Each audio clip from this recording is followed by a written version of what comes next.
성탄의 기쁨과 감격이 여러분의 삶을 이제로부터 영원까지 가득 채우시길 주님의 이름으로 축원드립니다.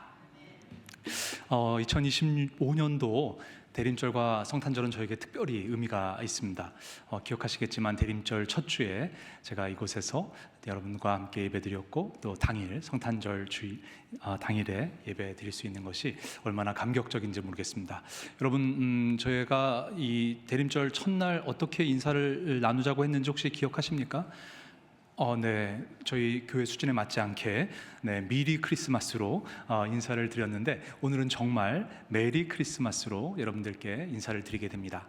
여러분, 아시는 분들은 아시겠지만 메리 크리스마스는 어원적으로 보면 세 가지의 단어가 함께 있는 인사말이라고 합니다.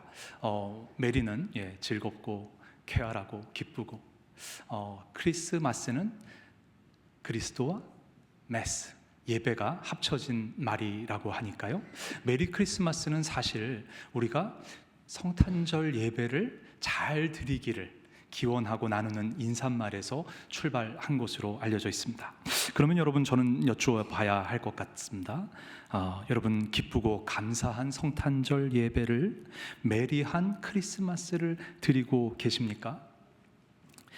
그런데 마땅히 기쁘고 감사해야 할 성탄절을 즈음해서 참 이상한 시를 발표한 소년이 있었습니다. 그 소년의 시를 소개해 드리고자 하는데요, 화면을 통해서 만나보시면 좋겠습니다. 시 제목은 이렇습니다. 초 한 대. 초 한 대. 내 방에 풍긴 향내를 맡는다. 염소의 갈비뼈 같은 그의 몸, 그의 생명인 심지까지 백옥 같은 눈물과 피를 흘려 불살라버린다. 매를 본 꿩이 도망하듯이 암흑이 창구멍으로 도망한 나의 방에 풍긴 재물의 위대한 향내를 맛보느라. 윤동주는 17살의 나이에 기쁘고 감사하기만 해야 할 크리스마스를 앞둔 저냐, 크리스마스 이브에 왜 이런 시상을 떠올렸을까요? 그는 녹아내리는 초 한 대를 바라보며 예수 그리스도의 탄생이 갖는 희생적 사랑의 깊은 의미를 내다보고 있었던 것 아닐까요? 혹시 초를 통한 일반적 시상이라고 주장하시겠다면, 여전히 하필 그 시상이 찾아온 날이 크리스마스 이브라는 것은 공교롭기 그지없습니다.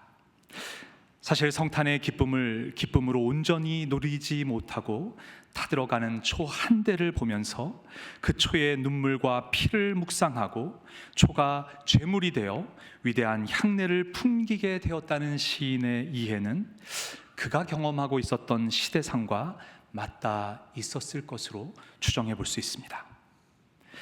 연희전문학교에 입학했던 1938년, 꿈 많은 대학 신입생에게 조선과 한성은 다시금 그에게 큰 기쁨과 희망보다는 다른 시상을 전해 주었습니다. 슬픈 족속이라는 시입니다. 흰 수건이 검은 머리를 두르고 흰 고무신이 거친 발에 걸리우다. 흰 저고리 치마가 슬픈 몸짓을 가리고 흰 띠가 가는 허리를 질끈 동이다. 시인에게 조선은 검은 머리, 거친 발, 슬픈 몸집, 가는 허리로 다가왔습니다.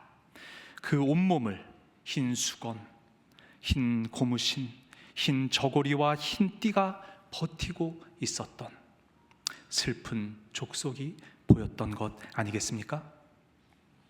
그의 시대와 이웃을 향한 아픔은 1940년대의 대림절 기간을 보내며 시인을 압도해 버렸습니다.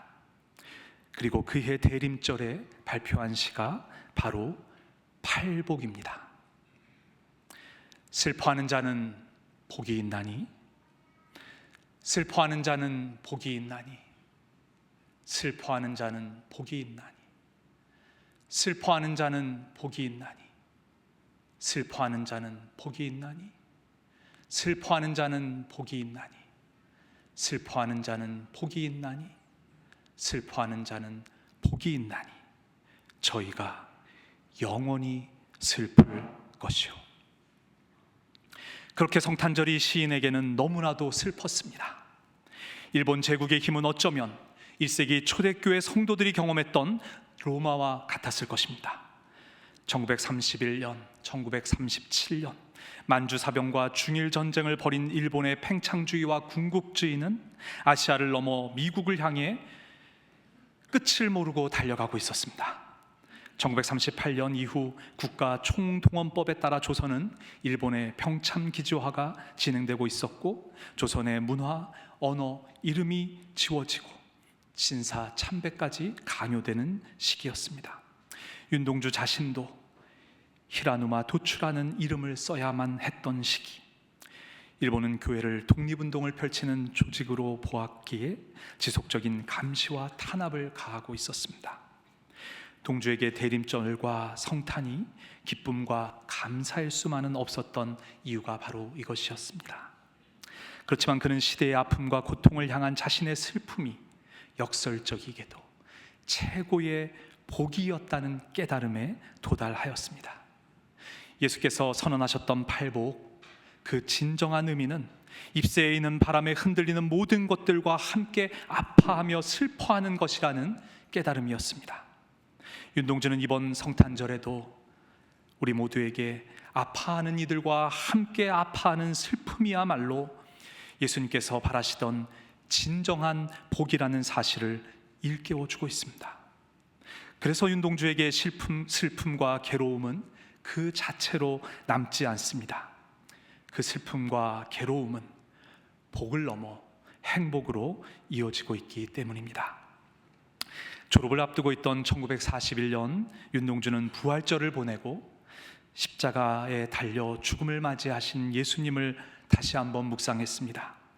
그리고 십자가에 못 박혀 죽기 위해 이 땅에 오신 예수 그리스도, 그분의 억울한 죽음, 안타까운 죽음을 새롭게 이해하게 됩니다. 예배당에 들어오실 때마다 보시는 십자가의 내용입니다. 괴로웠던 사나이, 행복한 예수 그리스도에게 처럼 십자가가 허락된다면, 윤동주는 예수가 경험한 괴로움이 괴로움 자체로 남지 않고 행복이 되었다는 것을 깨달았던 것입니다. 그러기에 그는 자신도 모가지를 들이우고 꽃처럼 피어나는 피를 어두워가는 하늘 밑에 조용히 흘리겠다고 고백합니다. 성탄을 함께 맞이하는 연세대학교의 믿음의 가족 여러분, 오늘 예배를 통해 누리는 우리의 기쁨과 감사는 어디에서 출발하고 어디를 향해 나아갑니까? 우리의 기쁨과 감사가 이 시대와 아무 상관이 없다면, 괴로워하는 이웃들의 눈물과 아무 상관이 없다면, 그 기쁨과 감사는 과연 어떤 의미가 있겠습니까?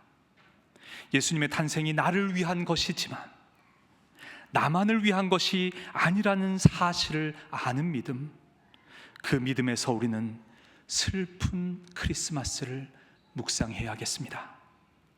먼저 아파하는 이웃의 고통에 공감하지도 관심 갖지도 못하는 나의 이기심에 슬퍼합시다. 성탄의 진정한 의미를 이 땅 가운데 온전히 전달하지 못한 나와 교회의 연약함을 다시 한번 슬퍼합시다. 성탄이 더 이상 우리만의 잔치로 남지 않고 허울뿐인 기쁨과 감사로 머물지 않고 이 땅을 향해 아파하시는 하나님의 마음을 기억하며 함께 슬퍼합시다. 그 슬픔이야말로 진정한 복이기 때문입니다. 시인의 슬픔이 우리 모두의 슬픔이 되는 복된 성탄절이 되길 두 손 모아 간절히 기원합니다. 슬퍼하는 자는 복이 있나니 저희가 영원히 슬플 것이요. 함께 묵상기도 드리겠습니다.